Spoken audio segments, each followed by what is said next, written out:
Hello everyone, কেমন আছো সবাই? আশা করছি সবাই ভালো আছো। আজকে বিকালেই আমি ব্যাঙ্গালোর পৌঁছলাম, তারপর পৌঁছে একটু রেস্ট করে সন্ধ্যাবেলায় আমার কিছু কেনার ছিল, তাই জন্য আমি আরও বেরিয়ে পড়েছিলাম। আর তারপর দেখলাম যে রাস্তার পাশে একটা মন্দিরে পুজো হচ্ছে, আর এখানে অনেক মানুষের সমাগম, সবাই প্রসাদ খাচ্ছে। তো আমি বললাম এটা আমার কাছে একটা নতুন ব্যাপার, দেখা যাক এখানে কি প্রসাদ দিচ্ছে। তো আমি ঠাকুরকে প্রণাম করলাম।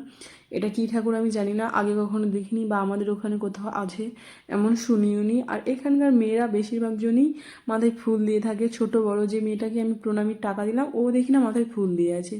তো এখানে কি প্রসাদ দিচ্ছে আমি সেটা জানি না। শালপাতা আমাকে দুটো দিয়ে দিল ওই কাকুটা। উনি কি কর্ণাটকি ভাষায় কথা বলছে আমি বুঝতে পারছি না, আমি জাস্ট হাতটা দিলাম আর প্রসাদটাও দিয়ে দিল, বাটিটাও ওইভাবে নিলাম। আমি তো কিছু বলতে পারছি না। তো কি প্রসাদ জানি না, এটা ভাতের মধ্যে কিছু দেওয়া আছে, অনেক ধরনের সবজি আরও অনেক কিছু দিয়েছে যেগুলো আমি চিনি না। এখানে এমন কিছু সবজি আছে যেগুলো জানি না, শুধু দুটো সবজি আমি চিনতে পেরেছি, একটা হচ্ছে ফুলকপি আর একটা পেঁপে। তো প্রসাদটা অনেক সুন্দর খেতে ছিল, আমার তো খুবই ভালো লেগেছে। এটা একদম নতুন আমার কাছে, আমি তো কখনো খাইনি।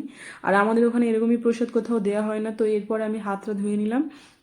আর এই মন্দিরে ঢোকার সময় ওইখান থেকে পা হাত মুখ সব কিছু ধুয়েই ঢুকতে হয়, আর জুতোটা বাইরে রাখতে হয়, তাই জন্য আমি বাইরে গেলাম, আমার জুতোটা পরলাম। আর আজকে একটা দোকান থেকে কিছু খাবার কিনে খাবো, যেহেতু আজকে প্রথম এসছি, তাই জন্য বাইরের খাবারই খাবো। তো খাবার টাবার নিয়ে আমি চলে এলাম, ও গাড়িটা তুললাম, আমি গেটটা লাগিয়ে দিলাম, আর আমার যে জিনিসগুলো কিনেছিল সেটাও কিনলাম। আজকে ভিডিওটা এই পর্যন্ত, টাটা।